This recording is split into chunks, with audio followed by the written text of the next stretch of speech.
Hello friends, இன்னைக்கு ஒரு குட்டி விளாக் பார்க்கலாமா? இன்னைக்கு வீடியோவில் ஒரு ஹெல்த் ட்ரிங்க் தான் பார்க்க போகிறோம். இது பசங்களுக்கு ரெகுலராக கொடுத்தா ரொம்பவே ஹெல்த்தியாக இருக்கும். ஸோ இன்னைக்கு வேலையெல்லாம் முடிச்சுட்டு பசங்களையும் ஸ்கூலுக்கு அனுப்பிட்டு சின்ன பையனுக்கு மதியம் லஞ்ச் கொண்டு போய் ஊட்டிட்டு வந்துட்டேன். இன்னைக்கு எனக்கு பட்டு அடைக்கிற வேலையும் இல்லை.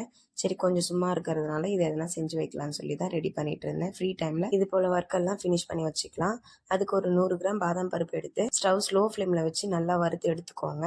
அதனோட ஈரப்பதெல்லாம் போகிற வரைக்கும் நல்லா வறுக்கணும். அதுக்கப்புறம் பொடியாக உடைச்சி வச்சிருக்க முந்திரி, ஒரு 5-6 துண்டு ஏலக்காய் சேர்த்து நல்லா வறுத்துட்டு 150 கிராம் சுகர் எடுத்துட்டு அது கூடவே வறுத்த ஏலக்காவையும் சேர்த்துட்டு ஒரு 3 ஸ்பூன் மஞ்சள் தூள் சேர்த்து நல்லா பொடி பண்ணிட்டு ஆற வச்சிருந்த பாதாம் பருப்பையும் சேர்த்து நல்லா கொரப்பா பொடி பண்ணிடணும். முந்திரியை சேர்த்து லைட்டா ஒரு பல்ஸ் கொடுத்தா போதும். முந்திரி சரியா அரைப்படாம வாயில தட்டுப்படும் போது நல்லாவே டேஸ்டியா இருக்கும். ரொம்பவே பசங்க என்ஜாய் பண்ணி குடிப்பாங்க. இதை நல்லா மிக்ஸ் பண்ணி ஆற வச்சு ஒரு ஏர்டைட்டான கண்டெய்னர்ல 1 மந்த் வரைக்கும் ஸ்டோர் பண்ணி வச்சுக்கலாம். ஒரு டம்ளர் பால்ல இதை ஒரு ஸ்பூன் போட்டு கொடுத்து பாருங்க பசங்க எப்படி குடிக்கிறாங்கன்னு. இதை வச்சு ஐஸ்கிரீமும் மேக் பண்ணலாம். அதை நான் அடுத்த வீடியோல ஷேர் பண்றேன். தேங்க்ஸ் ஃபார் வாட்சிங்.